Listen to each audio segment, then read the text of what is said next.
Hello, welcome to my YouTube channel, Tutor Ayodele. So in today's video, we'll be looking at classifications of physical quantities. And I will make this very simple, very easier for you. So you don't need to stress yourself. Because so many students were unable to know all the derived quantities or neither the fundamental quantities. So but today in this video, I will make it very, very easier. Very easier. So what is fundamental quantity at first and what is derived quantities? In this video, you will be able to define what fundamental and derived quantities, and you'll be able to give examples of fundamental quantities, dual examples of fundamental quantity, and examples under derived quantities. Okay? Now, fundamental quantity are quantity that that does not depend on any other quantities. I will explain what that means here. They are quantities that do not depend on any other quantities. Why derived quantity are quantities that depend on what?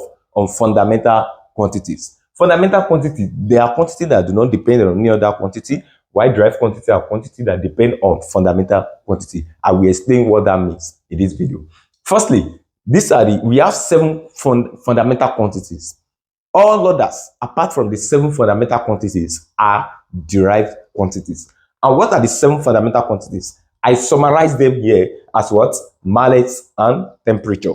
Mallet and temperature. Mallet is a type of hammer used by cobbler to make shoes, sandals, and so on. So that is what mallet is. And temperature. What does M stand for? M stands for the mass. A stands for the amount of substance. L stands for the length, and the second L stands for the what? Luminous intensity. You can also call it light intensity. E stands for electric current. Temperature, T stands for time, and T stands for time, as you can see, and this is the temperature, which is this. Okay, you can see their units here. You can see their units at the back. That is, at times you may be asking a question: which of the following is a fundamental unit?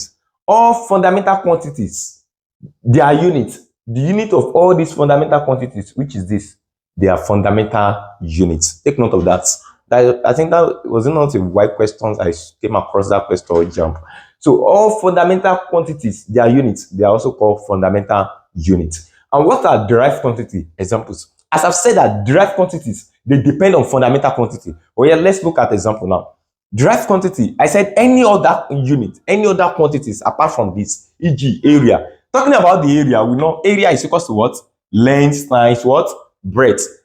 Or you can say length times length, which is length square, especially area of a square. Length square. That is, this derived quantity is the combination of 2 or more fundamental quantity that gives you what they call what? Derived quantities. Which tells us that derived quantities cannot stand alone. It depends on fundamental quantities. I hope you get that. For example, now, as I've said, area. You know, area is equal to what? L square. Area is equal to L square. It's equal to L square. So, and you know that L square is the same thing as L times L. That is, multiply this L into 2 times. Multiply L times L, which is this. It will give you area. So we can say area is under what? It's under derived quantity. It's under derived quantity. Okay? Area. And another one is what? Velocity. Velocity is equal to what? Velocity is equal to displacement, which you can call it distance over what? Over time. And you know that when talking about displacement, we still mean length, distance, because displacement is measured in meter. And length also is also measured in what? In meter. If I say what is the displacement from here to here, it's still the same thing as the distance from here to here. You understand? So we can refer to displacement in form of what? Length. So we can also displacement, you know, it combines displacement and what? And time. Displacement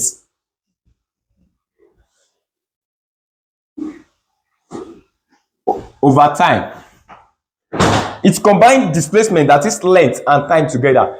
So without this and this, there is no velocity, which tells us that, and velocity is an example of derived, which tells us that derived quantity depend on what? Fundamental quantity. Here now, it's the velocity combine this and this together. Area combine this with another length again. You understand now? So area depend on this. That is, an area is an example of derived quantity. Derived quantity depend on this. Okay, we have volume.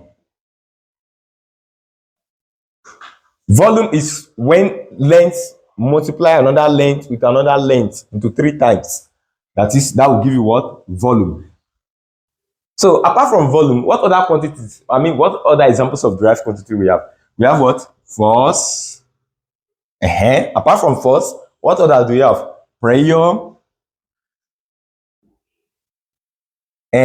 Apart from pressure, what other do we have? So many. You cannot density, many, and so on, so forth. But what I will advise you, students, master the whole 7 fundamentals. All others are what? Are derived quantities.